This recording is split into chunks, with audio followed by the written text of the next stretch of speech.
Welcome back to Martinsville. Dale Earnhardt Jr. now 3.6 seconds up on the Joe Gibbs team of Bobby Labonte and Tony Stewart, running second and third. But we still have 24 cars on the lead lap, and some of the infighting back and forth has been pretty severe toward the back of that group. Yeah, just up ahead of our leader, there's about 10 or 15 cars, and they're having a heck of a battle. That's teammates right there. You're a little quicker than I am, bud. Go ahead. Won't do us any good to run side by side. Dale Earnhardt Jr. will just get smaller and smaller. That's exactly right. Good call. And again, not to jinx anybody, but there is a Chevrolet out front. They have not won yet this year. Well, they got that kick out, and that's, I don't care how fast you're going, air's out there moving around, that little bit can help. A little more front downforce, letting them stretch that car out a little bit a couple of weeks ago, starting in Texas. And particularly here when you got so much of the front end open, you got brake ducts and the grill and everything wide open here, so airflow over that nose is important. Right now, he is fixing to get into some heavy, heavy traffic. There's about a dozen cars there just right in front of him.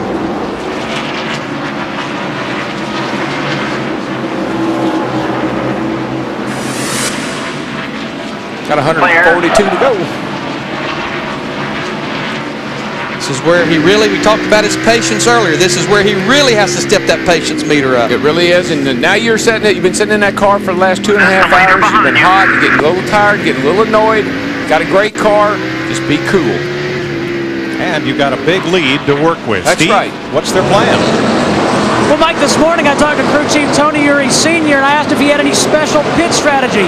He said if they stopped with about 160 laps to go and filled up with gas, he would try to run the rest of the way. So we're very close to that. I just asked Tony Uri Jr. if they could make it, and he said we're 5 laps short, so they will have to stop one more time. Boy, 5 laps here with that kind of lead, I believe I could buy 5 laps. Just roll out of that throttle a little early, pick it up a little late, especially when you're sitting there with almost a 3-second lead. Now, that's a crew chief story there. I'm 5 laps short. I mean, that's spreading like wildfire, you know. But, you know, the interesting thing, I talked to Tony Uri Jr., Matt Yoakum talked about it in the beginning of the show. They tested up here. And remember, yesterday's practice, it was very cool and overcast. I asked him, I said, what kind of adjustments are you going to make based on the temperature being up today? He said, we went back to our testing notes because it was very hot and sunny that day.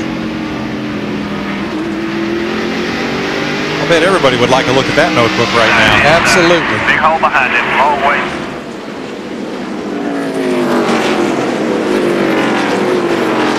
So Earnhardt Jr. is your leader. His gain right now 2.4 seconds over that orange car of Tony Stewart. That Pontiac right behind Stewart, about a second behind Bobby Labonte, his teammate, also in a Pontiac. Fourth, Terry Labonte. Terry is 4.6 seconds off the lead. He has Ricky Rudd right behind him in 5th. The driver who had the best car here in the first half of the race is 6th. That will be Ricky Craven. There in the 32. 7th, outside pole sitter Bobby Hamilton, the 55. 8th, our point standing runner-up, Matt Kenseth, who you see there from the rear bumper of Hamilton. Right behind him, his Roush Racing teammate, Kurt Busch and Mark Martin. One thing that happens at the outside groove on any racetrack, early in the race and through the middle of the race maybe, it's really, really good because nobody's running up there. So if your car will work, you don't have all the rubber and it's not as slick. But as soon as other people see what you're doing, they emulate what you're doing. First thing you know, that groove deteriorates and you're back to the bottom again.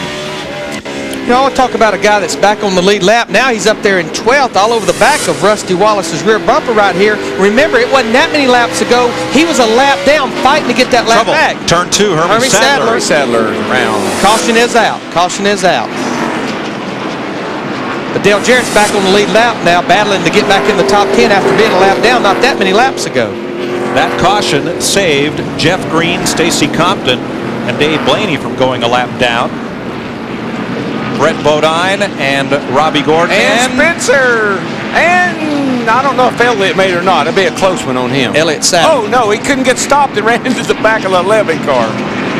Hermie Sadler trying to get things turned around. Can't quite complete the U-turn, or the bootleg turn. If his 21 car got back there, it was going to be mighty, mighty close. Here comes Spencer. He's going to make it okay. Here comes the line, and no. Didn't quite make it.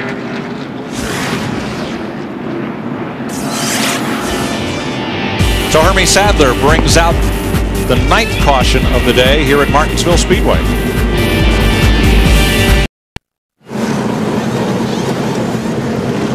Here is the pit stop shuffle. Bobby Labonte out very quickly. 4 tires for Tony Stewart and 4 for Dale Earnhardt Jr.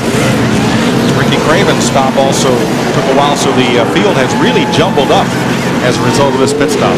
But with all these cars coming to pit road with 133 laps to go, we know they can make it the distance. No more is fuel an issue. No, it's a perfect time to have a caution, because now, no matter what happens, more likely you're going to stay on the racetrack. But with this far to go in the race, Darrell, would you gamble with 2 tires? Oh, no, I would have took 4 right here. Because Steve Burns. Well, thanks, Mike. Dale Earnhardt Jr. came in. They took 4 tires, but they had a problem. Lug nuts fell off the left front wheel. A little bit of a slow stop for Dale Earnhardt Jr. They can go the rest of the way on gas. Matt Yoakum. Steve, a flawless stop by Tony Stewart's crew. 4 tires, no changes. They took on 4 tires, Dick, while several other teams took on 2. Bobby Labonte's crew picked up the right side tires, and that was it. They put 1 round in the right rear of the car. They had another great stop. He left the pits with a lead. And what they did, they put a round in the right rear. That frees that car up because they knew those 2 right side tires was going to tighten it up, so they freed it up with a chassis adjustment. And I think they had their mind made up on 2 tires when they pitted the last time on 324. We heard the report from the pits. Well, 127 laps from now, we'll know if it was the right strategy. Well, you got to think about when am I going to take 2? What are my tires going to be like when I take 2? What are my left sides going to be like? So you put them on, and then that gives you the option to do something. Rusty Wallace right with him. Bobby Hamilton now 3rd. Ricky Rudd 4th. Tony Stewart, Terry Labonte, Dale Earnhardt Jr., Mark Martin, and Ricky Craven. And the thing that Bobby Labonte has going for him with the 2 tires, Rusty Wallace and the 2 car behind him took 2 right sides as well. So that's good for Bobby Labonte. And Darrell, as you well know, when you put 2 fresh right sides on, with left sides that have a lot of air pressure, it takes a few laps for that car to even turn and even grip the racetrack. Yeah, and the driver will say, you know, it's a good call. Car feels pretty good. Then he'll run along a little bit way, and he said, you know, maybe we should have taken 4.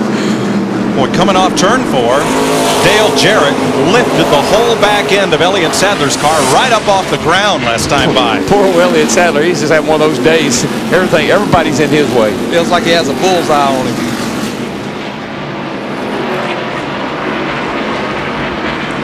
Rusty Wallace, he took the position getting into turn 3. Bobby Labonte in 18 scoots up. Rusty Wallace is going to take the lead here at the start-finish line. You just got to be so careful when you're the leader and somebody's under you like that. You just can't take a chance on cutting down in front of them.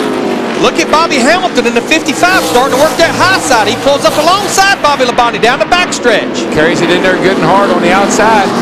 Makes it stick. Gets those left wheels down there where you need it, in that groove where they need to be. Car sticking real good in that second groove, but we're late in the race. I think more and more rubber's been laid down. Look at him. He's just driving right around these cars on the outside. Come on, clear, clear. Well, now's when you find out how good somebody's car is. We've got less than 100 laps, or got 125 laps to go. And if the brakes are good, the car's still running good, and everything's working good, now's when you get up and get after it. And the car that was the best the first half of the race, Ricky Craven, just had a bit of a slow stop, taking 4 tires, and now Craven's in mid-pack in 9th place. And I can't tell you how, well, I can't tell you. It's just almost impossible to drive by these guys unless you can get up on the outside like Bobby Hamilton did. We saw Craven do that earlier, but he doesn't seem to be able to do it now. Well, I think, Darrell, part of it is, as you said, that upper groove has come in and more people are able to run well now up there than they were at the start of the race.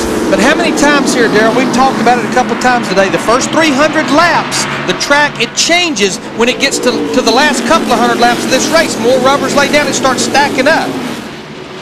That split 2 we're looking at right now, what that is, that's the speed right down in turn 1 and 2. There you see Bobby Hamilton about over a mile an hour faster than Rusty Wallace. Oh, I've never thought Rusty had a really good car all day. He seems to have struggled just about all day long. So I think Bobby will be able to get right by him when he gets up to him. This is the 37th race at Martinsville for Rusty Wallace. And of those 37, this is the 25th race that he has led. Now, split 3, that would be at the end of the backstretch right there. Rusty Wallace 4 miles an hour faster, but that probably means Rusty just stayed in the throttle a little longer getting into the corner. Didn't back off as early. Rusty's driving in hard, but Bobby's coming through the center and off hard. Picking that throttle up and staying in the middle of the corner.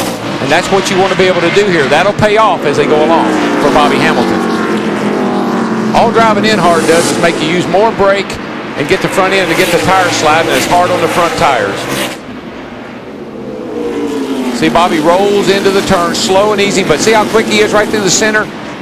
It's almost, I mean, he picked up almost a car length on him getting in the center of the corner. Same thing down here, watch. Steve? Mike, Gary Nadeau has fallen out of this race, but he is standing by in Jeff Gordon's pits. He's got the helmet on, the Hans device on. He may replace Jeff Gordon. Remember, the power steering went out on that 24 car a long time ago early in this race. Hamilton on the outside for the lead.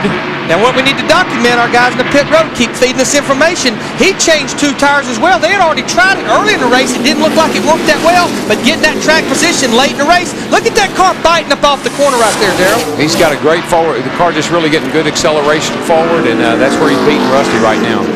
Well, Darrell, you learned a few things in yesterday's truck race. Andy Petrie, who owns Hamilton's car, drove in that race, and maybe he learned a few things too. Yeah, Andy had a great run in the truck race, and he said everything he did to his truck is what Bobby told him to do, and so I think that transferred over to the Cup car. And he's long gone, guys. I mean, he is fast. And I think if you ask Bobby what makes him good here, he'd tell you it's this shock package that makes him good here. Hamilton's lead increases. It was 0.6 of a second at the line. Yeah, I think Rusty will really, I think he'll fall back now. There's cars that are better than him. And Darrell, if we stay green for a while, it's going to be a while before those drivers that took on 4 tires get anywhere near Bobby Hamilton.